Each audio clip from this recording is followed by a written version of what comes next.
Hey there, and welcome to the At Heart Co YouTube channel, where we share tactical advice to help you grow your small business. And as an entrepreneur, I am Brighton Nudie, and today we're going to be talking about your brand's voice. When you are communicating on behalf of your brand, whether it be through emails, through social media, through press releases, and so on, your brand should have a consistent voice. Many times you're going to have multiple people communicating on behalf of your brand. So if you have a social media coordinator, they're going to be responsible for the voice of your brand on social media, on Instagram, Facebook, Twitter, LinkedIn, Pinterest, all of those social media platforms, even TikTok.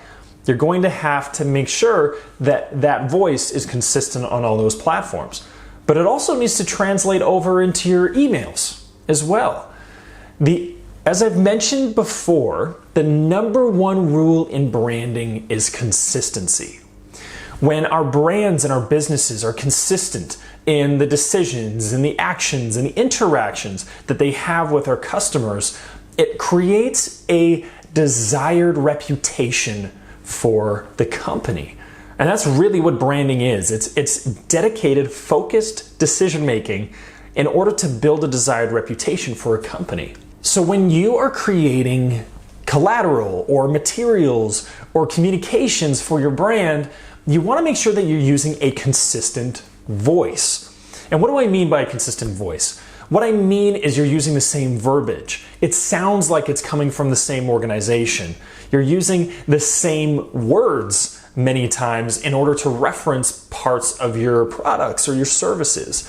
If you are calling parts of your service or parts of your products different names at different times, it can get confusing and it starts to diminish the consistency of your voice. So an example of using different terms for your business could be calling your customers or calling them users, calling them patrons.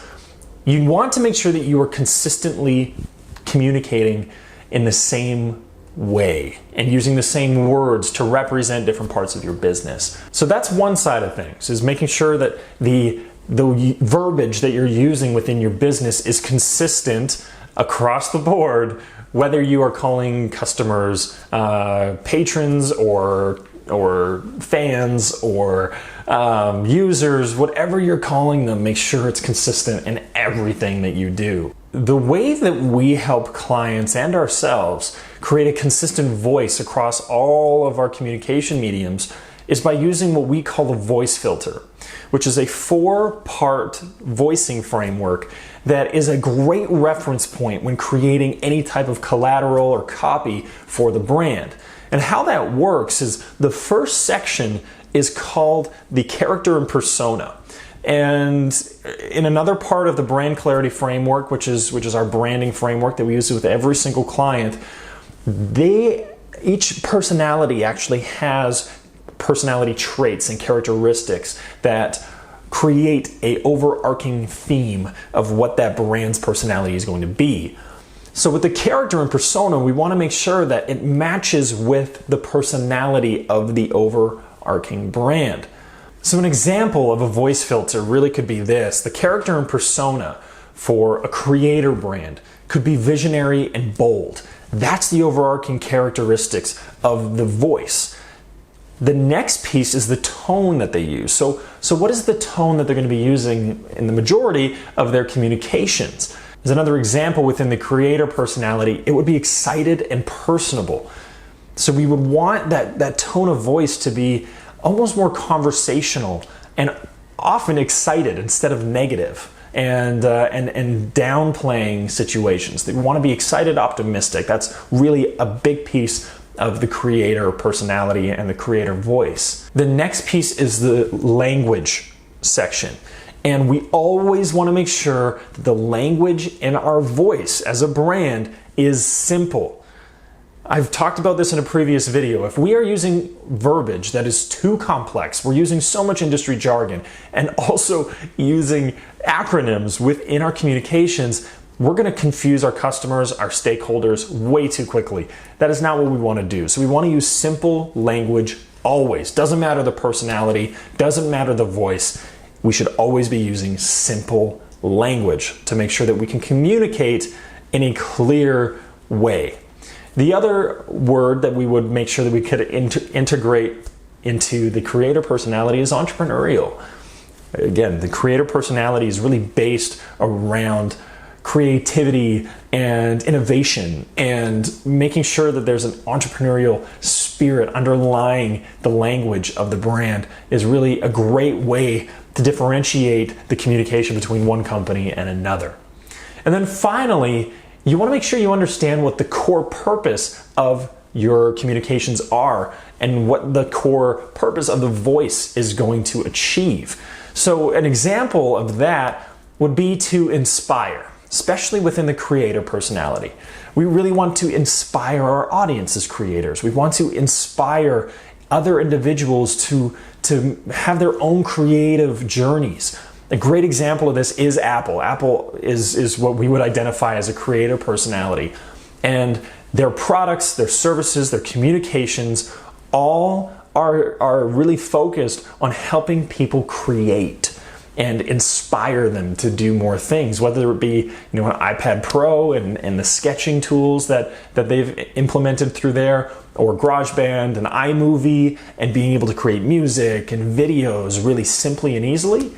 That is so important to Apple's brand. It is really important to the creator brand. We then use this voice filter to make sure that everybody that communicates on behalf of the brand uses the same voice. Each individual person, when they're writing, has their own voice, just like every individual human has their own voice. Everybody speaks a different way, their cadence is unique, the verbiage that they use is slightly different. So we want to make sure that we are trying as the best we can to keep a consistent voice for every medium of communication within our brands. So use the voice filter, try it out and see if that works for you. Determine what your character and persona of your voice is, what the tone, language, and purpose is also going to be for your voice, and make sure that that's implemented consistently across all of your marketing communications. We help our clients and our students